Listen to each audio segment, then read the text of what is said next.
Desert hope academy के online class में आपका स्वागत है। इससे पहले की जो क्लास थी अपनी पार्ट फर्स्ट था, उसमें हमने वर्णों के बारे में सामान्य जानकारी हिंदी में हमने पढ़ी थी। आज हम जो पढ़ने जा रहे हैं, जो हिंदी कक्षा 9 और 10 के लिए है, उसमें सबसे पहले जो हिंदी का टॉपिक है संधि विचार हम आज पढ़ने जा रहे हैं। संधि विचार करने जा रहे हैं, संधि के बारे में पढ़ने जा रहे हैं। संधि विचार अपना ये टॉपिक है। संधि क्या होती है, संधि के कितने भाग होते हैं, कैसे उसका प्रयोग किया जाता है, कैसे उसको समझा जाता है, कैसे उसकी पहचान की जाती है, उसके बारे में आज हम पढ़ेंगे। सबसे पहले संधि किसे कहते हैं, परिभाषा की सबसे पहले लिखेंगे। दो या दो वर्णों के मेल से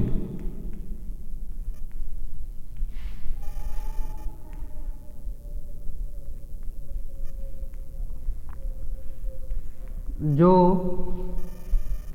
विकार उत्पन्न होता है,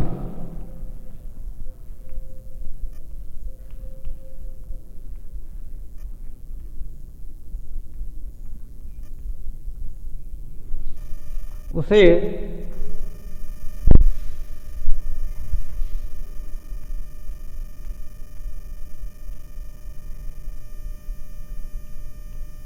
संधि कहते हैं। सबसे पहले संधि किसे कहते हैं, दो वर्णों के मेल से जो विकार उत्पन्न होता है उसे संधि कहते हैं। और संधि के 3 प्रकार होते हैं। संधि को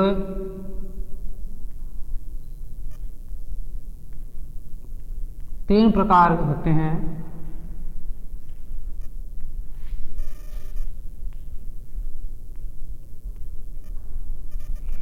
तीन प्रकार होते हैं। कौन कौन से होते हैं, स्वर, व्यंजन और विसर्ग। ये जो स्वर है और व्यंजन है, ये हिंदी में इनको स्वर संधि कहा जाता है और इसको व्यंजन कहा जाता है। लेकिन संस्कृत के अंदर इसका दूसरा नाम अच संधि भी है, स्वर संधि का। और व्यंजन संधि का जो दूसरा नाम है उसको हल संधि कहा जाता है संस्कृत में। इसलिए स्वर और व्यंजन ये 2 प्रकार की जो संधियां हैं, 3 प्रकार की जो भेद है संधि के, स्वर, व्यंजन और विसर्ग, ये 3 भेद है। स्वर संधि सबसे पहले जो भाग है अपना स्वर संधि, उसके बारे में हम अब अध्ययन करेंगे। ये यहाँ तक समझ में आ गया होगा आपको कि संधि किसे कहते हैं, 2 वर्णों के मेल से जो विकार उत्पन्न होता है उसे संधि कहते हैं। संधि के अलावा संयोग भी एक वाक्य आता है। संयोग क्या होता है, संधि और संयोग 2 अलग अलग है एक जैसे, लेकिन इनको अलग अलग तरीके से परिभाषित किया गया है। संयोग क्या होता है कि ऐसे वर्ण, ऐसे वाक्य जिनको जोड़ने से उसमें कोई परिवर्तन नहीं होता है, अर्थात वो ऐसे कैसे जुड़ जाते हैं, वो संयोग कहलाता है। लेकिन संधि में क्या होता है, व्याकरण की दृष्टि से, परंतु जो नियम और उच्चारण आदि की दृष्टि से उसमें परिवर्तन होता है वो संधि कहलाती है। और बाकी जो संयोग है वो जिसमें परिवर्तन जो के त्यों रह जाते हैं वो संयोग होता है। और संधि होती है 2 वर्णों के मेल से विकार उत्पन्न होता है, उसे क्या कहते हैं, संधि कहते हैं। संधि के 3 भाग है, स्वर, व्यंजन और विसर्ग। अब सबसे पहले हम जो पढ़ेंगे स्वर संधि।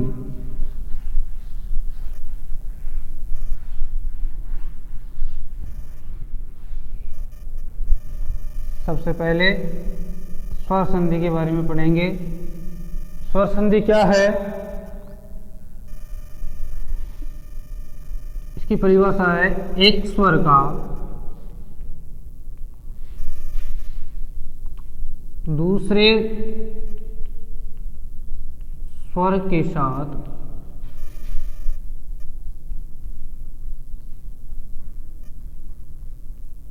मेल होने से जो विकार उत्पन्न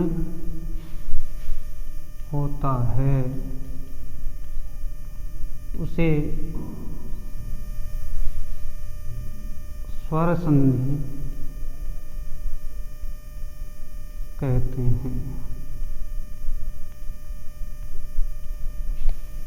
यानी एक स्वर का दूसरे स्वर के साथ मेल होने से जो विकार उत्पन्न होता है या जो परिवर्तन होता है, विकार या परिवर्तन होता है, उसे स्वर संधि कहते हैं।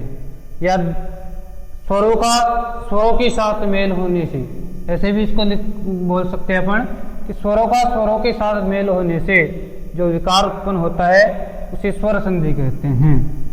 स्वर संधि के जो मुख्य भेद है, जो अलग अलग इसके 5 भेद मुख्य जो है, दीर्घ है, यण है, गुण है, अयादि है, वृद्धि है, ये 5 इसके मुख्य भेद है। इनमें अलग अलग भेदों को अब इनके बारे में हम पढ़ते जाएंगे एक एक के बारे में। सबसे पहले जो स्वर संधि है उसमें हम सबसे पहले जो पढ़ेंगे वो दीर्घ संधि पढ़ेंगे। स्वर संधि का एक भाग है दीर्घ संधि, वो हम पढ़ेंगे। दीर्घ संधि क्या है?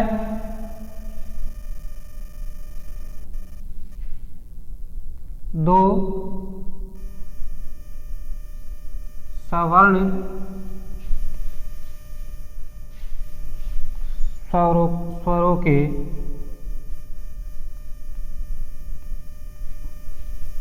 मेल से मिलने से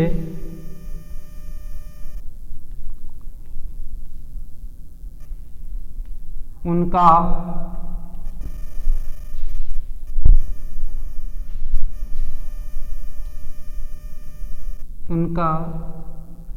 दीर्घ रूप बन जाता है। दीर्घ हो जाता है।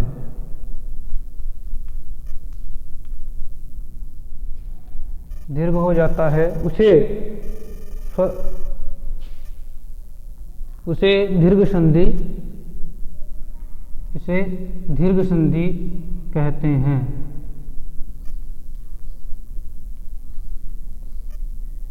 दीर्घ संधि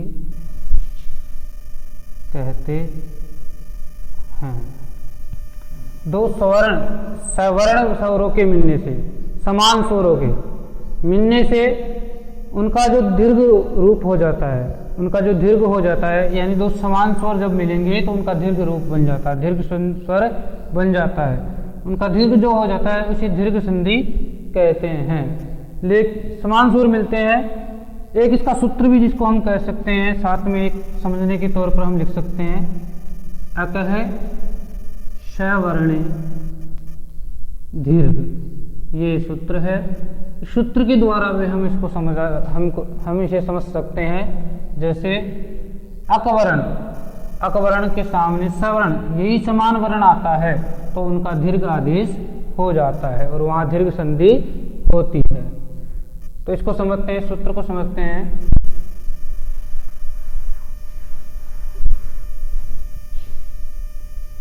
अकवर्ण में ए, ई, उ ये होता है। ए, ई, उ। अगर ये 3 वर्ण आते हैं और उनके सामने अगर समान वर्ण आता है, समान स्वर वर्ण आए तो दीर्घ आदेश, इनका वर्णों का दीर्घ आदेश होता है। जैसे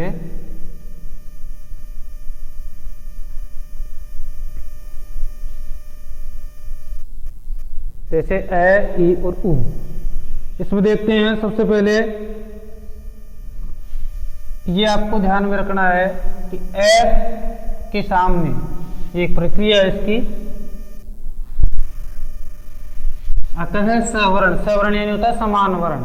तो अकवर्ण में ए धन ए बराबर आ होता है। आ धन ऐसे भी आ होता है। आ धन आ दोनों मिलते हैं तो भी आ ही होता है। और ए धन आ होता है तो भी आ आदि। ऐसे ही ई का भी ऐसे ही है और उ का भी ऐसे ही है। ए ह्रस्व और दीर्घ दोनों मिलते हैं तो भी आ बनेगा। आ प्लस ऐसे भी आ बनेगा। आ प्लस आ से भी आ बनता है और ए प्लस आ से भी आ आदेश ही होता है, दीर्घ आदेश होता है। ऐसे ही ई में है ई धन ई क्या होगा, दीर्घ ई।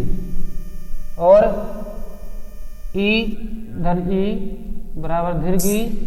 और इसके बाद में ई से ई बड़ा मिलता है तो भी दीर्घ आदेश ही होता है। ऐसे ही सब ऐसे कैसे प्रक्रिया चलती रहेगी। ऊ में भी इसी प्रकार की प्रक्रिया है। तो इसका कुछ उदाहरण हम देखते हैं। पहचान कैसे करेंगे उन उदाहरणों के द्वारा हम समझेंगे।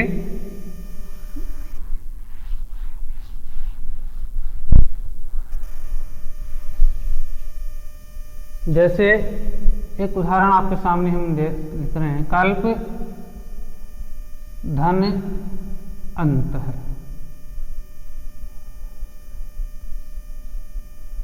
कल्प धन अंत है। यहां आपके सामने जो दे रखा है वो है कल्प धन अंत है। कल्प क्या है, अकारांत शब्द है। प जो है अकारांत है। अगर अकारांत स्वर इसके अंदर मिला हुआ है, आपको ये पता है कि स्वर जब मिला हुआ नहीं रहता है किसी वर्ण में तो वो हलंत होता है। कैसा होता है, हलंत होता है। लेकिन यह हलंत नहीं है, इसलिए इसमें क्या है, स्वर की ध्वनि अकारांत शब्द अंत में है। उसके बाद में जस्ट बाद में स्वर है, इसलिए ए धन ऐसे क्या बन जाएगा, आ बन जाएगा। और यहाँ शब्द क्या बन जाएगा, कल्पांत। ऐसे ही इसका कोई दूसरा उदाहरण और देखते हैं। जैसे गर्भ धन आधान, गर्भ धन आधान। यहां देखेंगे अकारांत शब्द है, उसके बाद में आ गया है, लेकिन ए प्लस ऐसे भी आ बनता है, ए प्लस आ से भी आ ही होता है। तो जो ये स्वर है वो इसमें मिल जाएगा और क्या बन जाएगा, गर्भाधान। इस प्रकार ये ऐसे उदाहरण है कुछ ऐसे ही। जैसे रत्न धन आकर, एक उदाहरण और देख लेते हैं समझने के लिए। रत्न धन आकर क्या बन गया, रत्नाकर, रत्नाकर। रत्न धन आकर, रत्न में न में अ है और यहाँ आ है, तो दोनों से मिलकर ए प्लस आ से क्या बन जाता है, आ। ये आपको ध्यान में रखना है। अगर दोनों तरफ समान स्वर आते हैं, अकारांत आता है और यहाँ भी अकारांत या ए और आ, दोनों में से कोई भी, पहले और बाद में कहीं भी आ सकता है। दोनों में से कहीं भी ऐसा कोई शब्द आता है, दोनों में समान स्वर आता है, इधर प्रथम पद के अंत में और दूसरे के शुरुआत में।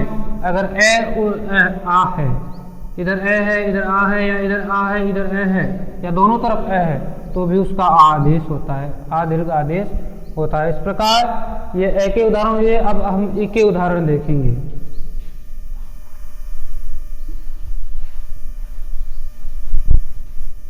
दूसरा है ई।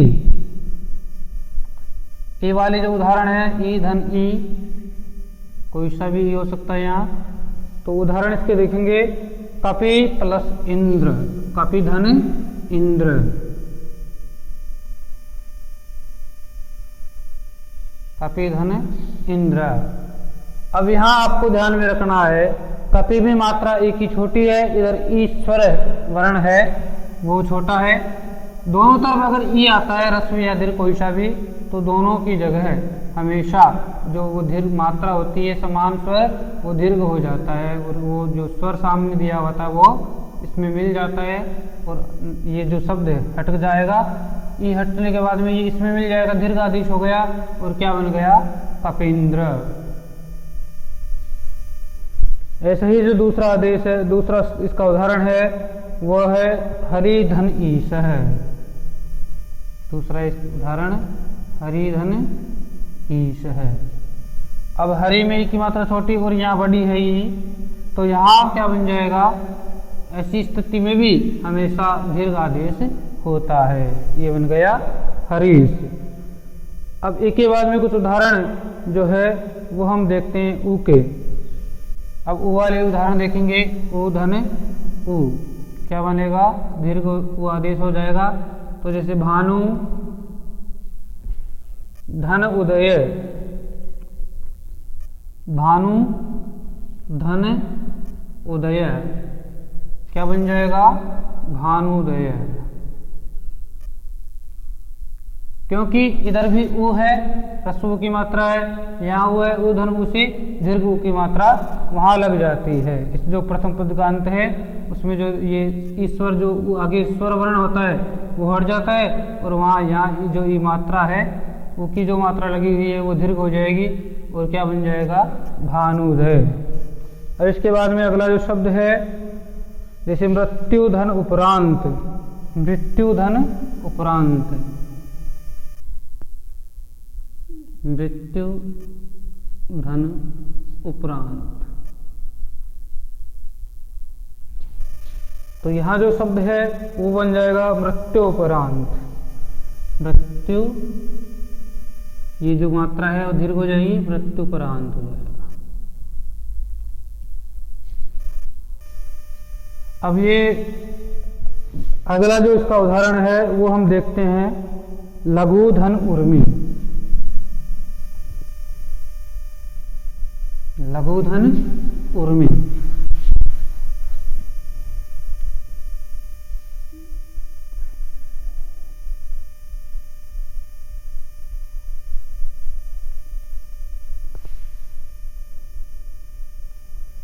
लघु धन उर्मी, या ह्रस्व मात्रा है उनकी और यहाँ दीर्घ आ गया, तो दोनों आने पे किसी भी स्थिति में आए, इधर दीर्घ आए, इधर ह्रस्व आए, या इधर ह्रस्व और इधर ह्रस्व, दोनों समान अगर उ की मात्रा अगर दोनों तरफ आती है, उ स्वर दोनों तरफ आता है, तो वहाँ हमेशा दीर्घ आदेश होता है। जैसे ए में ई में हुआ वैसे ही इसका भी होता है। और क्या बन जाएगा, लघुर्मी।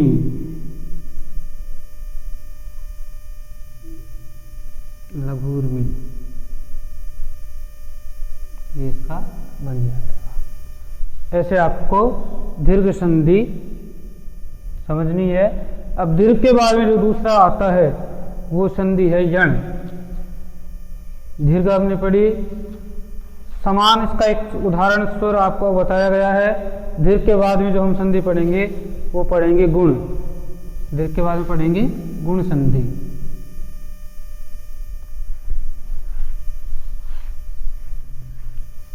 आज ये दो पढ़ेंगे स्वर संधि के भेद, उसके बाद में अगले जो भेद है वो अगली क्लास में पढ़ेंगे। गुण और पढ़ लेते हैं एक गुण संधि। गुण संधि में क्या होता है कि यहाँ जो संधि होती है इसका सूत्र है अधेंग गुण। सूत्र है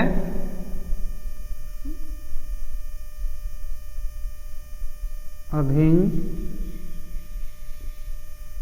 गुण, ये इसका सूत्र है।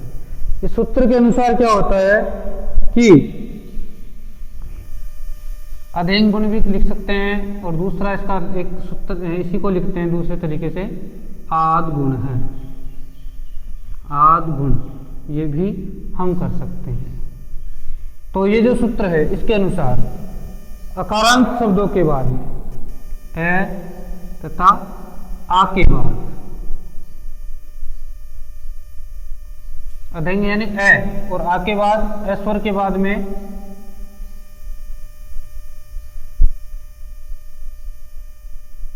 ई उ री आए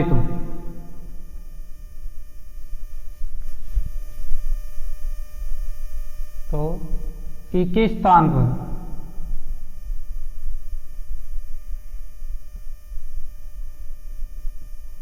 ए, उ के स्थान पर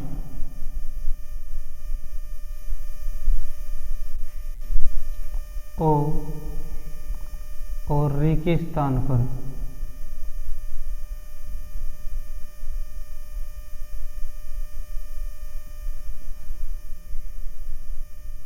अर हो जाता है। यहाँ क्या करना है आपको कि यहाँ जो गुण संधि होती है उसमें क्या होता है कि प्रथम पद के अंत में अकारांत या आकारांत वर्ण आता है, स्वर वर्ण आता है, अकारांत या आकारांत वर्ण आता है। और उसके बाद में अगर ई आता है, ऊ आता है या री आता है, दूसरे पद की शुरुआत में अगर ई हो या ऊ हो या री आए तो ई के स्थान पर ए गुण होता है, ऊ के स्थान पर ओ और री के स्थान पर अर गुण अर हो जाता है। ये इसका नियम है। तो इसके कुछ उदाहरण हम देखेंगे तब ये हमारे समझ में आएगा। जैसे अब हम जो सबसे पहले हैं ए धन ई, ए धन ई, यानी अकारांत या आकारांत शब्द के बाद में ई आता है तो क्या होता है, ए होता है।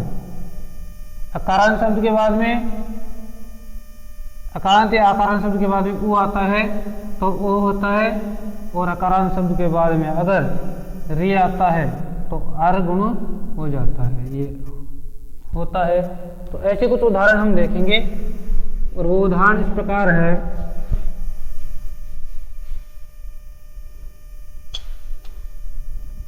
कि जैसे देव धन इंद्र,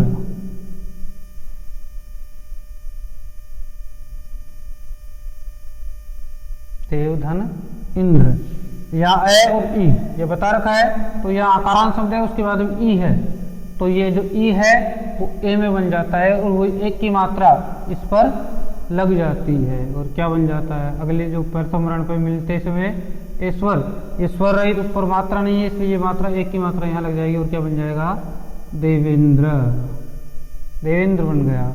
और दूसरा जो शब्द है वो है महाधन ऐश्वर्यम। कोई सा भी हो सकता है, ह्रस्व दीर्घ आ और ए कोई सा भी आ सकता है। तो यहाँ क्या होगा, महाधन ऐश्वर्यम, आ है इधर, ए या आ स्वर में से कोई सा भी स्वर हो सकता है। और महाधन, ये महाधन नहीं होगा, सुरधन ईश।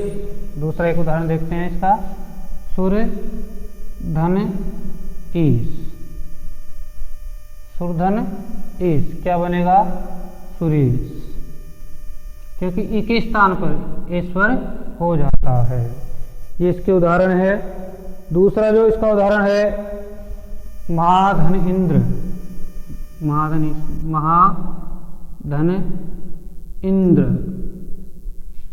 इधर आ हो गया, इधर ई हो गया तो क्या बन गया, महेंद्र। ई के स्थान पर ए करना है आपको और बन जाएगा क्या, महेंद्र। इस प्रकार ये इसके कुछ उदाहरण है। अब ई के बाद में जो है ऊ आए, अकारांत स्वर के बाद में ऊ आता है तो कैसे बनते हैं उसके कुछ उदाहरण हम देखेंगे। अब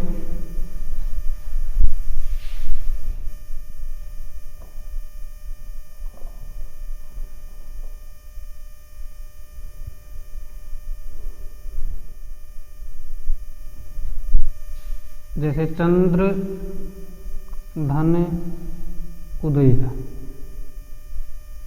अकारांत शब्द है, ऊ है तो क्या बन गया, चंद्रोदय। और दूसरा इसके बाद में एक उदाहरण और देखते हैं हम। दूसरा जल धन उर्मी, जल धन उर्मी। तो यहाँ अकारांत शब्द है, ऊ है और क्या बन गया, जलोर्मी। ऐसे गुण संधि के कुछ उदाहरण है। ये तो हो गए। अब इसमें ई के और ऊ के दोनों के हो सके हैं। अब री के कुछ उदाहरण है जो हम देखते हैं। जैसे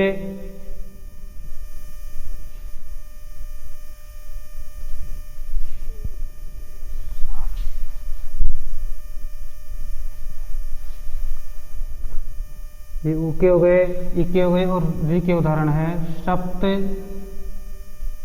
धन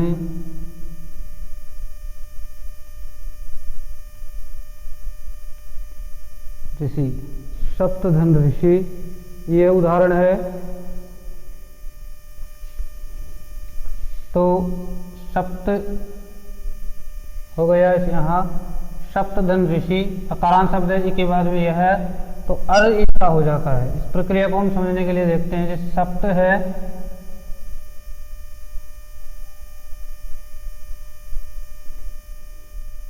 और अर होने से है तो इसमें मिल ही गया और क्या बन गया सप्त ऋषि, ऐसे इसका बन गया। एक उदाहरण और देख लेते हैं, महाधन